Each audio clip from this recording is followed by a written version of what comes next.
యెషయా గ్రంథం 39వ అధ్యాయం 4వ వచనం. నీ ఇంట వారేమేమి చూచిరని అతడు అడగగా, హిజ్కియా, నా పదార్థములలో దేనిని మరుగు చేయక నా ఇంటనున్న సమస్తమును నేను వారికి చూపించి ఉన్నానెను. అంతట యెషయా హిజ్కియాతో ఇట్లనెను, యెహోవా సెలవిచ్చు మాట వినుము.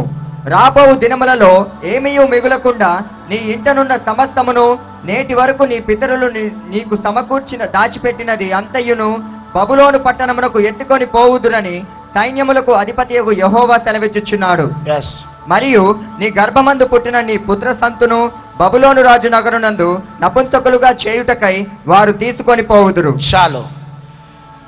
ఈ రాత్రి గృహము గురించి పరిశుద్ధాత్మ దేవుడు మాట్లాడబోచున్నాడు. ఈ యొక్క ఇంటిలో దేవుడు ఆశించేటివి ఏంటి? ఒక ఇంటిని, ఒక గృహాన్ని, ఒక ఫ్యామిలీని దేవుడు ఎప్పుడు దీవించి ఆశీర్వదిస్తాడు. ఎలెన్ గార్డనర్ అనే ఒక మంచి మిషనరీ ఒక భయంకరమైన పట్టణంలోకి వెళ్ళి స్వార్థ ప్రకటిస్తూ ఉన్నాడు. ఆ పట్టణంలో ఉన్న ప్రజలు అనుకూలంగా లేరు. ప్రజలు తృణీకరిస్తున్నారు, వెలివేస్తున్నారు. చివరికి ఒంటరి స్థితిలో భయంకరమైన కష్టాలు, శ్రమలు, నిందలు, అవమానాలు భరిస్తున్నాడు. చివరికి ఆయా సమయాలలో ఆ ప్రజలు వచ్చి ఈ యొక్క ఎలన్ని భయంకరంగా కొట్టటమును బట్టి గాయపరచబడిన సందర్భాలు కూడా ఎన్నో ఉంటున్నాయి. కానీ ఆ సందర్భాలలో ఈ ఎలెన్ గార్డనర్ అనే మిషనరీ తన డైరీలో ఏమని రాసేవాడంటే, యేసుక్రీస్తు ప్రేమాస్వరూపి. ఆమెన్. నేను యేసుక్రీస్తు ప్రభువును, నేను ప్రేమను నేను రుచెరిగినాను. యేసుక్రీస్తు ప్రభువు ఆయన కరుణా సంపన్నుడు అని తన యొక్క డైరీలో రెగ్యులర్గా రాస్తూ ఉండేవాడు.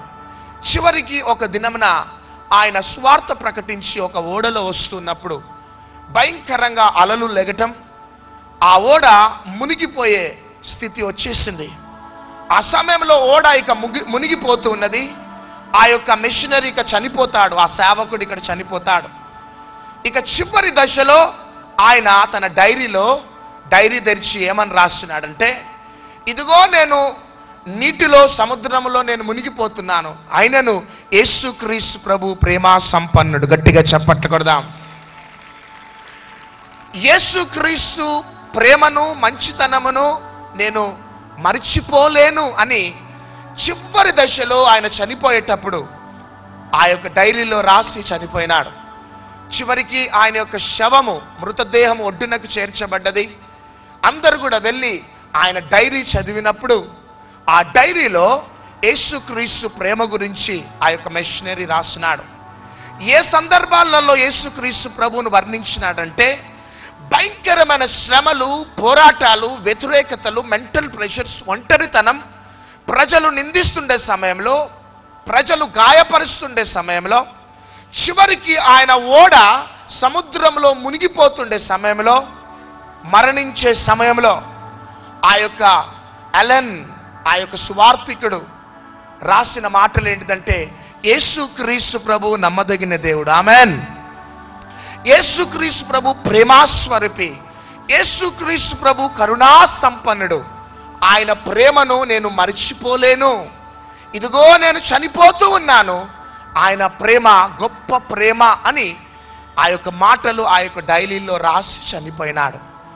చూడండి, ఇక్కడ ఈ యొక్క దైవ సేవకుడు అననుకూలమైన పరిస్థితులు తన జీవితంలో ఎదురైనప్పుడు యేసుక్రీస్తు యొక్క గొప్పతనాన్ని, ప్రేమను వర్ణించినట్లు దేవుని యొక్క వాక్యం సెలవిస్తున్నది. మనం చదువుకున్న పాఠ్య భాగంలో హిజ్కియా రాజు కనబడుతున్నాడు. ఆమెన్. ఈ హిజ్కియా రాజు గొప్ప ఆ పరిపాలనలో ముందుకు సాగిన గొప్ప రాజు హిజ్కియా రాజు. తన యొక్క పరిపాలనలో నిమగ్నం అయిపోయి ముందుకు సాగుతున్నప్పుడు యెషయా గ్రంథం 38వ అధ్యాయంలో ఆయన చనిపోయే సమయము ఆసన్నమైంది. హిజ్కియా రాజుతో దేవుడు ఏమంటున్నాడంటే, హిజ్కియా రాజా, ఇదిగో నువ్వు మరణించే సమయము ఆసన్నమైంది, నీ ప్రాణాన్ని ఇక నేను తీసుకోబోతున్నాను, కాబట్టి నీ ఇంటిని చక్కబెట్టుకో అని దేవుని యొక్క వాక్కు హిజ్కియా రాజుకు విడుదలైంది. అప్పుడు హిజ్కియా రాజు ఏం చేసినాడంటే తన యొక్క ముఖమును గోడ తట్టు తిప్పి, ప్రభువా నా యథార్థతను ఒకసారి జ్ఞాపకం చేసుకో, దయచేసి నాకు ఇంకా బ్రతకాలని ఉన్నది నాయనా, నా ఆయుష్ని పెంచావా దయచేసి అని దేవుణ్ణి ప్రాధేయపడటమును బట్టి దేవుడు ఏం చేసినాడంటే హిజ్కియా రాజు యొక్క ఆయుష్ను 15 సంవత్సరాలు పెంచినాడు. గట్టిగా చప్పట్లు కొడదాం, గట్టిగా చప్పట్లు కొడదాం. కానీ దేవుడు హిజ్కియా ప్రాణాన్ని తీసుకునే సమయంలో హిజ్కియా రాజుతో అన్న మాట ఏంటిదంటే, హిజ్కియా, నేను నీ యొక్క ప్రాణాన్ని నేను తీసుకోబోతున్నాను, నీ ఇంటిని చక్కబెట్టుకో అనేసి అంటున్నాడు. చరిత్రలు ఏం చెప్తున్నాయంటే హిజ్కియా రాజు మంచి పరాక్రమశాలి, గొప్ప యుద్ధాలు చేసి గొప్ప యుద్ధాలలో విజయము పొందుకున్నవాడు హిజ్కియా రాజు. ఎక్కడికి వెళ్ళినా హిజ్కియా రాజుకి గౌరవ మర్యాదలు ఉన్నాయి. హిజ్కియా రాజు యొక్క పరిపాలనలో ప్రజలందరూ కూడా సమాధానాన్ని అనుభవించినారు. హిజ్కియా రాజు ఎక్కడ అడుగు పెట్టినా అక్కడ శత్రు సమూహాలు కుప్పకూలిపోయినాయి. అయితే దేవుడు ఏమంటున్నాడంటే నీ ఇంటిని చక్కబెట్టుకో అనేసి అంటూ ఉన్నాడు. ప్రియ దేవుని బిడ్డలారా, ఈ యొక్క హిజ్కియా రాజు గొప్ప రాజు, గొప్ప జ్ఞానవంతుడు కావచ్చు, పరాక్రమశాలి కావచ్చు, కానీ కుటుంబానికి న్యాయము చెయ్యని ఒక భర్త, పిల్లలకి న్యాయం చెయ్యని ఒక తండ్రి. ఈ యొక్క హిజ్కియా రాజు సమాజంలో మంచి పేరు సంపాదించుకున్నాడు, మంచి గౌరవ మర్యాదలున్నాయి. తాను ఎక్కడ అడుగు పెట్టినా అక్కడ యుద్ధాలలో విజయాన్ని సాధించినాడు. కానీ గృహానికి రాగానే గృహంలో ఒక మంచి తండ్రిగా ఉండలేకపోతూ ఉన్నాడు, ఒక మంచి భర్తగా ఉండలేకపోతూ ఉన్నాడు. అందుకనే దేవుడు ఏమంటున్నాడంటే సమాజంలో ఉన్న సాక్ష్యమును బట్టి కాదు, ప్రజల మధ్యలో ఉన్న సాక్ష్యమును బట్టి కాదు, నీ దేశంలో నీకున్న సాక్ష్యమును బట్టి కాదు, కానీ నీ కుటుంబంలో ఉన్న సాక్ష్యమును బట్టి నిన్ను బట్టి నేను సంతోషిస్తాను. గట్టిగా చప్పట్లు కొడదాం. అందుకని దేవుడు ఏమంటున్నాడంటే హిజ్కియా, నీవు వెళ్ళి నీ ఇంటిని చక్కబెట్టుకో. బికాస్ నీవు ఒక మంచి తండ్రిగా లేవు, ఒక మంచి భర్తగా లేవు, కానీ ఒక మంచి పరాక్రమశాలి అయిన రాజుగా నువ్వు ఉంటూ ఉన్నావు అని హిజ్కియా రాజుతో దేవుడు సెలవిస్తూ ఉన్నాడు. నా ప్రియ సహోదరి సహోదరుడా, ఈ 2013 సంవత్సరం అంతా ఎట్లా గడిచిపోయిందో, నీ ముందు జస్ట్ ఒక నెల మాత్రమే ఉన్నది క్రొత్త సంవత్సరంలో నువ్వు అడుగు పెట్టడానికి. నువ్వు ఒకవేళ మంచి పొలిటీషియన్వి కావచ్చు, ఒకవేళ నువ్వు మంచి లీడర్వి కావచ్చు, ఒకవేళ మంచి జ్ఞానవంతుడవు కావచ్చు, ఒకవేళ నువ్వు మంచి లెక్చరర్వి కావచ్చు, టీచర్వి కావచ్చు, ప్రిన్సిపల్వి కావచ్చు, హెడ్ మాస్టర్వి కావచ్చు, సమాజంలో నువ్వు ఎక్కడ అడుగు పెట్టినా ప్రజలు గౌరవ మర్యాదలు నీకు ఇస్తున్నారు. ఒక పొలిటీషియన్ గా అనేక ప్రజలకి నువ్వు సేవలని అందిస్తున్నావు. ఒక మంచి ప్రిన్సిపాల్ గా, ఒక మంచి హెడ్ మాస్టర్ గా, ఒక మంచి లెక్చరర్ గా, ఒక మంచి సాఫ్ట్వేర్ ఇంజనీర్ గా ప్రజల మధ్యలో సమాజంలో నువ్వు ఒక మంచి సాక్ష్యాన్ని పొందుకున్నావేమో, కానీ ఆ సాక్ష్యము ద్వారా భవిష్యత్తులో నీ తరమైపోయిన తర్వాత నీ పిల్లల తరములో ఆ సాక్ష్యమును బట్టి నీ బిడ్డలు గొప్ప స్థాయిలోకి వెళ్ళరు. సమాజంలో నీకున్న సాక్ష్యమును బట్టి నీ బిడ్డలు మంచి పంటను కోయరు. నీ బిడ్డలు శాంతి సమాధానాలు అనుభవించరు. నీ బిడ్డలు చేరవలసిన డెస్టినీకి, గమ్యానికి చేరలేరు.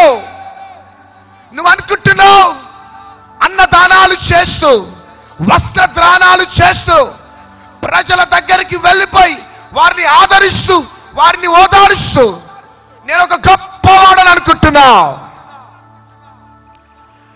ప్రజలకు ఒక మంచి టీచింగ్ ఇస్తూ, ప్రజలు నా అంటర్లో, పిల్లలు నా అంటర్లో మంచి మెరిట్ ర్యాంకులు సంపాదించుకుంటూ గొప్పవారు అవుతున్నారు అని నీవు ఆ సాక్ష్యమును బట్టి, నీ స్కూల్ సాక్ష్యమును బట్టి, నీ కాలేజ్ సాక్ష్యమును బట్టి, సమాజంలో కాలనీలో నీవున్న సాక్ష్యమును బట్టి నువ్వు పరిశుద్ధుడో అనుకుంటున్నావు, నువ్వు జ్ఞానవంతుడో అనుకుంటున్నావు, నువ్వు యథార్థవంతుడో అనుకుంటున్నావు. హిజ్కియా లైఫ్ స్టైల్ కూడా అదే విధంగా ఉన్నదే. సమాజంలో వెళ్ళగానే మంచి గౌరవ మర్యాదలు ఉన్నాయి, కానీ ఇంటికి రాగానే సరి అయిన సాక్ష్యము లేదో. అందుకనే దేవుడు ఏమంటున్నాడంటే, నువ్వు వెళ్ళి నీ ఇంటిని చక్కబెట్టుకో హిజ్కియా అనేసి అంటున్నాడు. నా ప్రియ సహోదరి సహోదరుడా, మన తరములో మనల్ని దేవుడు ఆయా రీతులుగా ఆశీర్వదించి దీవించి మనల్ని ఒక మంచి స్థాయిలో ఉంచినాడు. కానీ మన తరం అయిపోయిన తర్వాత మన పిల్లల తరములో మనం అనుభవించిన శాంతి, సమాధానం, నెమ్మది మన బిడ్డలు కూడా అనుభవించాలి. గట్టిగా చప్పట్లు కొడదాం. మనకంటే ఎక్కువగా మన బిడ్డలను దేవుడు ఉన్నత స్థాయిలోకి తీసుకొని వెళ్ళాలా. మనం చెయ్యని పని మన బిడ్డలు చెయ్యాలా. ఆమేన్. మనకు లేని సాక్ష్యం మన బిడ్డలు పొందుకోవాలా. మన తరం అయిపోయిన తర్వాత మన పిల్లల తరంలో వారు ఎప్పుడు ఆ మహిమ కలిగిన గమ్యానికి చేరుతారంటే, నీకు సమాజంలో గొప్ప సాక్ష్యం ఉండటంని బట్టి కాదు, నీ కాలనీలో, నీ సిటీలో నీకున్న గొప్ప సాక్ష్యముని బట్టి కాదు, కానీ నీ గృహంలో నీ భార్య ఇచ్చే సాక్ష్యముని బట్టి. ఆమెన్. నీ గృహంలో నీ ఫ్యామిలీ మెంబర్స్ ఇచ్చే సాక్ష్యముని బట్టి పరలోకంలో దేవుడు సంతోషిస్తాడు. గట్టిగా చప్పట్లు కొడదాం. హల్లెలూయా. అప్పుడు దేవునికి ఎంతగానో సంతోషం కలుగుతుంది. అందుకని సమూయేలు మొదటి గ్రంథం 14:14లో మన యొక్క ఆయుష్ అట నీళ్లు భూమి మీద ఒలికిన మీదట మరలా ఎత్తలేని నీటి వలె ఉన్నదట మన యొక్క ఆయుష్.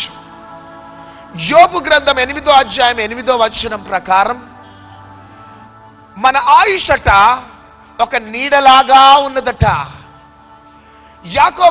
యాకోబు రాసిన పత్రిక 4వ అధ్యాయం 14వ వచనం ప్రకారం మన యొక్క ఆయుష్ అట ఆవిరి వంటిదిగా ఉన్నదట. కాబట్టి మన జీవితంలో మనం ఎప్పుడు చనిపోతామో లేదో గ్యారంటీ లేదు. ఈ హిజ్కియా రాజు ఎక్స్పెక్ట్ చేయలే తాను చనిపోతాడని. సడన్ గా దేవుని యొక్క ప్రత్యక్షత రిలీజ్ అయింది. హిజ్కియా, ఇక నువ్వు చనిపోబోతున్నావు, నీ ఇంటిని చక్కబెట్టుకో. అప్పుడు హిజ్కియా ప్రార్థన ద్వారా దేవుడు హిజ్కియాకి మంచి ఆయుష్ని అనుగ్రహించినాడు. హల్లెలూయా, హల్లెలూయా. అయితే హిజ్కియా రాజు దేవుడు తనకు మంచి ఆయుష్ని ఇవ్వగానే ఆ హిజ్కియా రాజు ఏం చేయాలంటే దేవుణ్ణి గణపరచాలి. ఆమెన్. చూడండి, ఈ ఎలన్ గార్డినర్ అనే మిషనరీ వ్యతిరేకతల మధ్యలో, పోరాటాల మధ్యలో, బంధకాల మధ్యలో యేసుక్రీస్తు ప్రేమని అనుభవిస్తూ, యేసుక్రీస్తు గొప్ప దేవుడు, ప్రేమాస్వరూపి, ఆయన ప్రేమను నేను మర్చిపోలేను అని యేసుక్రీస్తు ప్రభువుని వర్ణిస్తున్నాడు. కానీ హిజ్కియా రాజు చేసిన పని ఏంటిదంటే, ఆ దినమున చనిపోవలసిన హిజ్కియా రాజు ఆయుష్ను దేవుడు 15 సంవత్సరాలు పెంచినాడు. ఈ హిజ్కియా రాజు చేయవలసిన పని ఏంటిదంటే, ప్రతి నిత్యము ఇట్లాంటి మహాసభలు పెట్టి సాక్ష్యాన్ని చెప్తూ దేవుణ్ణి గణపరచాలి. గట్టిగా చప్పట్లు కొడదాం. కానీ ఈ హిజ్కియా రాజు చేసిన పని ఏంటిదంటే, యెషయా గ్రంథం 39వ అధ్యాయం మొదటి వచనం నుంచి కూడా మనం చదువుకున్నట్లయితే, ఆయా దేశాలలో ఉన్న రాజులు హిజ్కియా రాజు యొక్క దేవుడు తనకి ఆయుష్ని పెంచినాడు అని హిజ్కియా రాజు దగ్గరికి వచ్చి దేవుని యొక్క గొప్పతనాన్ని తెలుసుకోవాలని ఆయా రాజులు హిజ్కియా రాజు దగ్గరికి వచ్చినారు. ఈ హిజ్కియా రాజు చేయవలసిన పని ఏంటిదంటే, ఒక మంచి గృహకూడిక పెట్టుకొని తన యొక్క సాక్ష్యాన్ని చెప్తూ దేవుణ్ణి గణపరచాలి. కానీ హిజ్కియా రాజు చేసిన పని ఏంటిదంటే, తన గృహములో ఉన్న ధనాగారంలోకి తీసుకొని వెళ్ళి తాను సంపాదించిన డబ్బు, ఆస్తి, బంగారము, వెండి ఇవన్నీ కూడా వచ్చిన రాజులకి చూపెడుతూ ఉన్నాడు. చూడండి, కష్టాలలో ఉన్న ఎలన్ గార్డనర్ కష్టాలలో, పోరాటాలలో ఉంటూ యేసయ్య ప్రేమను వర్ణించినాడు. ఆమెన్. కానీ ఈ హిజ్కియా రాజు మరణ దశలో ఉన్నప్పుడు దేవుడు ఆయనకి ఆయుష్ను పెంచితే ప్రతి నిత్యము దేవుణ్ణి గణపరచాలి. ప్రతి నిత్యము యేసయ్య గొప్పతనాన్ని వర్ణిస్తూ ఉండాలి. కానీ ఆయా రాజులు, ఆయా ప్రజలు హిజ్కియా రాజు దగ్గరికి రావటంతోనే ఈ హిజ్కియా రాజు చేసిన పొరపాటు ఏంటిదంటే, దేవుణ్ణి గణపరచకుండా, మహిమపరచకుండా తన ధనాగారములోకి తీసుకొని వెళ్ళి తాను ఎంత డబ్బు సంపాదించినాడో, ఎంత బంగారమును సంపాదించినాడో, ఎంత వెండి సంపాదించినాడో ఆ యొక్క ధనాగారాన్ని ఆ రాజులకి చూపెడుతూ ఉన్నప్పుడు, ఇప్పుడు చదవాలి 39:4. నీ ఇంట వారేమేమి చూచిరని అతడు అడుగగా, చాలు. నీ ఇంట వారు ఏమేమి చూచిరి? గట్టిగా చప్పట్లు కొడదాం. నీ ఇంట హిజ్కియా వారు ఏమేమి చూచిరి అని యెషయా హిజ్కియా ప్రవక్తను అడుగుతున్నాడు. అప్పుడు హిజ్కియా అంటున్న మాట, నేను సంపాదించిన డబ్బంతా కూడా నేను చూపెడుతూ ఉన్నాను అనేసి ఆ దైవ సేవకునికి చెప్తూ ఉన్నాడు. ఈ రాత్రి పరిశుద్ధాత్మ దేవుని యొక్క సన్నిధిలో నేను కనిపెట్టటమును బట్టి పరిశుద్ధాత్మ దేవుడిచ్చిన ప్రవచన వాక్కు ఇదే. హిజ్కియా రాజుని దేవుడు అడుగుతున్నాడు, నీ ఇంట వారు ఏమేమి చూచితిరి? ఈ రాత్రికాల సమయంలో కూడా ఇదే ప్రశ్న పరిశుద్ధాత్మ దేవుడు మనల్ని వేస్తూ ఉన్న ప్రశ్న ఇదే. ఒకవేళ నీవు క్రైస్తవుడవు కావచ్చు, క్రైస్తవుడు కాకపోవచ్చు. ఒకవేళ నువ్వు విశ్వాసివి కావచ్చు, ఒకవేళ నువ్వు సేవకునివి కావచ్చు. ఇంకా యేసు క్రీస్తు ప్రభువును నమ్మని ఒక వ్యక్తిగా ఈ సభలలోకి నువ్వు వచ్చి కూర్చున్నావేమో, ఆ లారీలలో నుంచి, ఆ యొక్క మెటడోర్స్ లో నుంచి, రోడ్ల మీద నుంచి, పార్కింగ్ ప్లేస్ లో నుంచి మాటలు నువ్వు వింటున్నావేమో. సహోదరి, సహోదరుడా, ఈ రాత్రి హిజ్కియా రాజుకి పరిశుద్ధాత్మ దేవుడు వేసిన ప్రశ్ననే మనకు వేస్తూ ఉన్నాడు. నీ ఇంట సమాజంలో ఉన్న ప్రజలు ఏమేమి చూస్తూ ఉన్నారు? నీ ఇంట్లో ఉన్నది, నీ ప్రక్కన ఉన్న కాలనీలో ఉన్న వారు ఏం చూస్తున్నారు నీ ఇంట్లో? ఈ రాత్రి పరిశుద్ధాత్మ దేవుడు వేస్తున్న ప్రశ్న ఇదే.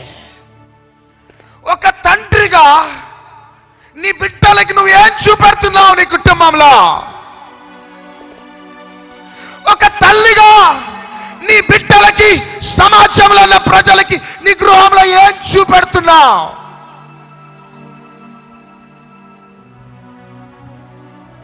ఈ సాఫ్ట్వేర్ యుగంలో క్రైస్తవులు ఎట్లా సాఫ్ట్వేర్ గా, హైటెక్ గా మారిపోయినారంటే, ఒకవేళ బయట ప్రజలు కానీ మన గృహంలోకి వస్తే ఇదిగో నేను సంపాదించిన సోఫా సెట్, ఇదిగో రా నా బెడ్రూమ్లోకి రా, నా బెడ్రూమ్లో మంచాలు చూడు, నా డ్రాయింగ్ రూమ్లోకి రా, నా డ్రాయింగ్ రూమ్ సోఫా సెట్ చూడు, రా నా బిజినెస్ లోకి రా, నా బిజినెస్ లో ఎట్లా ఎన్లార్జ్ అయిందో చూడు, ఇదిగో BMW కార్ని చూస్తావా, ఆడి కార్ని చూస్తావా, బెంజ్ని చూస్తావా, రోల్స్ రాయ్స్ని చూస్తావా, రా. ఒక అన్యుడు నీ గృహానికి వచ్చినప్పుడు, సమాజంలో ఉన్న వారిని గృహానికి వచ్చినప్పుడు వారిని గృహంలో ఏం చూస్తున్నారు సహోదరి సహోదరుడా? ఒకవేళ ఈ రోజు దాకా యేసు క్రీస్తుని సొంత రక్షకునిగా అంగీకరించలేదేమో నీవు, కానీ ఈ రోజు దాకా నీ గృహానికి వచ్చి నీవు ఏ విధంగా త్రాగి నీ జీవితాన్ని పతనం చేస్తున్నావో సమాజంలో ఉన్నవారు చూస్తున్నారు. ఈ రోజు దాకా భార్య భర్తల మధ్యలో భేదాభిప్రాయాలతో నీ కుటుంబం ఎట్లా విచ్ఛిన్నమైందో సమాజంలో ఉన్నవారు నిన్ను గమనిస్తున్నారా? కాలనీలో ఉన్నవారు ఎవరైనా కావచ్చు, ఏ రోజు నీ గృహంలో ఒక మహిమ కలిగిన అనుభూతిలోకి ఎవరు కూడా వెళ్ళలే. ఈ రాత్రి ఈ ప్రశ్న వేస్తున్నాడు ఎవ్రీబడి గుండెల మీద చేతులు పెట్టుకొని. ఈ 2013 అంతా నీ గృహానికి వచ్చిన గెస్టులు కావచ్చు, అన్యులు కావచ్చు, వారు ఏం చూస్తున్నారు? నీ వెహికల్స్ చూసినారా? వారు వచ్చినప్పుడు నీ వెహికల్స్ చూసి వారికి వెహికల్స్ చూపెడుతూ నువ్వు సంతోషిస్తున్నావా? నువ్వు సంపాదించిన మెటీరియలిస్టిక్ బ్లెస్సింగ్స్ ని వారికి చూపెడుతూ ఐఎమ్ గ్రేట్ అని అతిశయపడుతూ ఉన్నావా? హిజ్కియా రాజుతో అంటున్నాడు యెషయా, నీ ఇంటికి వచ్చి వారు ఏం చూస్తున్నారు రాజా? ఇదే ప్రశ్న ఈ రాత్రి పరిశుద్ధాత్మ దేవుడు మనకు వేస్తూ ఉన్నాడు. ఒక చెయ్యి పైకెత్తండి, ఒక చెయ్యి మీకున్న అనారోగ్యం ఎక్కడుందో అక్కడ చేయి పెట్టండి. కీళ్ల నొప్పులతో బాధపడుతున్న వారు, నడవలేని వారు, ఎస్పెషల్లీ మీ ఎముకల్లో నొప్పి, మీ నడుములో కీళ్లలో ఒకవేళ వాపు నొప్పి, ఆర్థరైటిస్, ఇప్పుడే యేసుక్రీస్తు ప్రభు స్వస్థపరచబోతున్నాడు. ఆయన స్వస్థత ప్రభావం మీ ఎముకల్లో కీళ్లలో దిగబోతున్నది. ఈ రాత్రి మీరు నమ్మండి, యేసు నన్ను తాకుతున్నందుకు స్తోత్రం అని చెప్పు.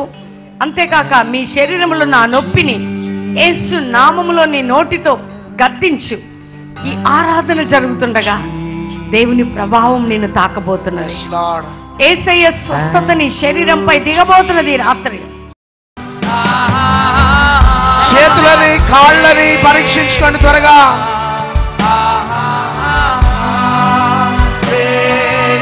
పరిగెత్తుకుంటూ వచ్చేసేయండి. హల్లెలూయా, హల్లెలూయా, హల్లెలూయా, హల్లెలూయా.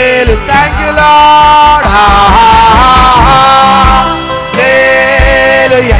స్ట్రెచర్స్ లలో ఉన్నవారు లేకపోతున్నారు ఈ రాత్రి. వీల్ చైర్స్ లలో ఉన్నవారు లేచి నడవటానికి ప్రయత్నించండి.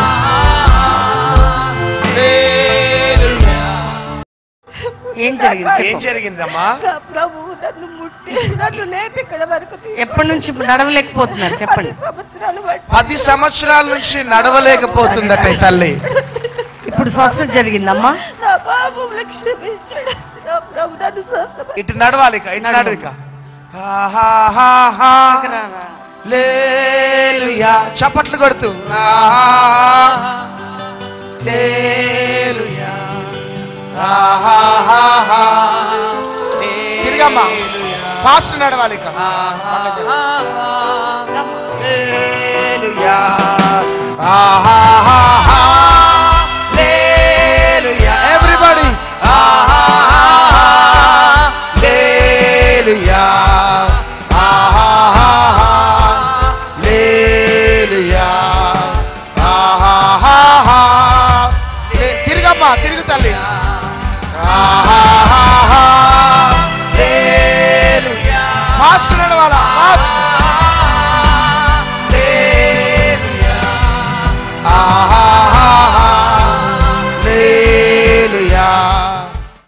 ఈ అమ్మకి చిన్నప్పటి నుంచి పోలియో అండి. ఇప్పుడు ప్రేయర్ చేశాక కొంచెం నడవగలుగుతుందండి. ఈ పాపకు పోలియో నడవలేదు ఇంతకు ముందు. ఇప్పుడు ప్రార్థన చేశాక బిడ్డ నడవగలుగుతుంది. నడవమ్మ పాప, అటు ఇటు నడుచు. Thank you, Lord. Hallelujah.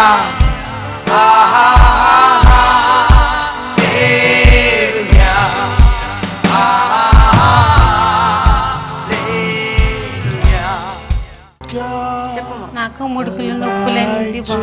ఎప్పటి నుంచి బాధపడుతున్నారు? 25 సంవత్సరాలు పెట్టి 25 సంవత్సరాల నుంచి నొప్పులతో బాధపడుతున్నారు. ఈ బోన్స్ కూడా అడిగాయని చెప్పారండి. ఎంత ఈ బోన్స్ కూడా అడిగాయని చెప్పారు. చెప్తే దేవుని ప్రభుని నమ్ముకున్నాను, ఇవి తగ్గాయండి. ఇప్పుడు మెడ నొప్పులు తగ్గాయి. మెడ నొప్పులు తగ్గాయి. 25 సంవత్సరాలు అంటే 25 years. నడు తల్లి, రా తల్లి రా. 25 years నుంచి బాడీ పెయిన్స్. రా. Lord God Almighty. నాకు 2 సంవత్సరాలు అయిందండి పారంజీ నుంచి పడిపోయి. పారంజీ మీద పడిపోయిన తర్వాత డాక్టర్ కాడికి వెళ్ళాను. డాక్టర్ కాడికి వెళ్తే నీ కాలు మరి రాదు. ఇప్పుడు ఏం జరిగింది? ఇంతకుముందు నన్నప్పుడు ఇప్పుడు బాగా నడుస్తాను సార్. ఇంతకుముందు నడవలేకపోయావా? బిల్లుకి నడిచి మెల్లగా నడిచేవాడు. ఇప్పుడు బాగా స్వస్థ వచ్చింది. ఇప్పుడు ప్రార్థన అయిన వెంట ఫ్రీగా బాగా ఫ్రీగా నడిచి పరిగెత్తాలి అటు ఇటు.